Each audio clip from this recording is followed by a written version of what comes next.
Bonjour, voici l'analyse du thème de la nouvelle lune qui aura lieu le 23 février à 15h34 GMT, c'est-à-dire temps universel, méridien 0.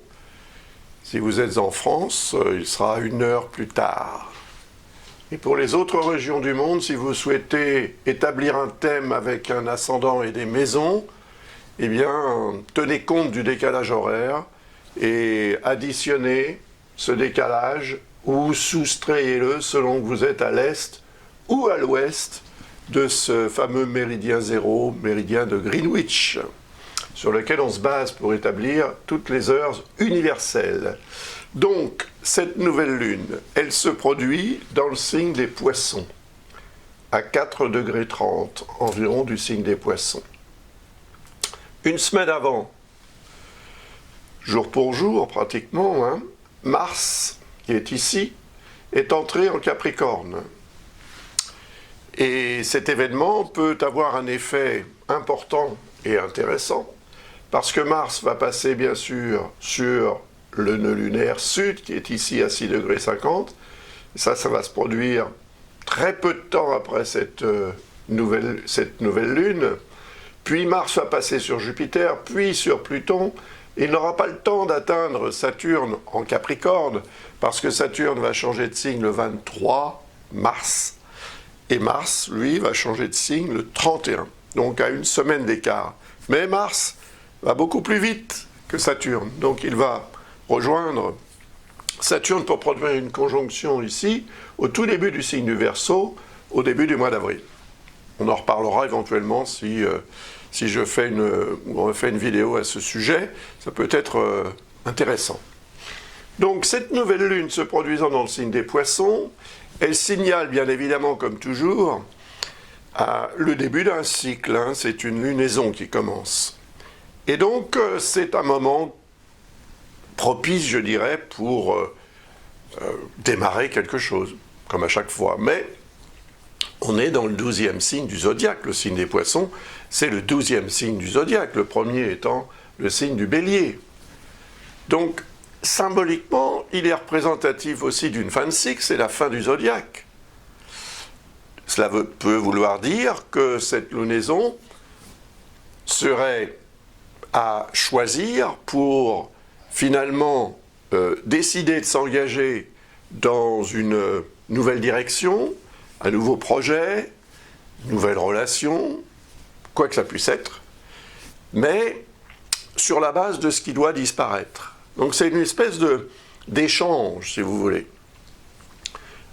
On accepte d'en finir avec quelque chose qui doit se terminer, parce que ça n'a plus de valeur, ou ça n'est plus fonctionnel, ou c'est obsolète, ou pour d'autres raisons, et en échange, ou en contrepartie, ou bien par extension, tout simplement, naturelle, on s'engage dans quelque chose de nouveau. Et donc cette nouvelle lune représente cette notion. Et on voit d'ailleurs que, parce qu'elle est dans le signe des Poissons, elle est soumise à l'influence de Neptune, qui est dans son signe, en Poissons.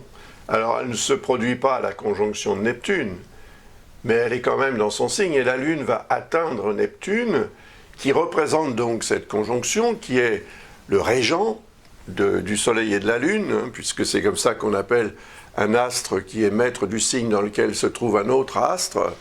Donc Neptune est le régent de ces deux-là, mais également de celui-ci, qui est Mercure.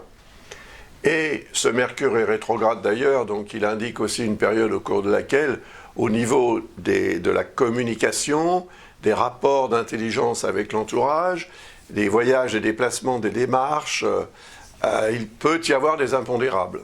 Mais personnellement, des impondérables, je pense qu'il peut y en avoir n'importe quand, même quand Mercure n'est pas rétrograde. Donc, il y a un mythe autour de ça, il faut bien le dire. Ça n'est pas forcément représentatif, mais On peut en tenir compte si on en a envie, bien évidemment.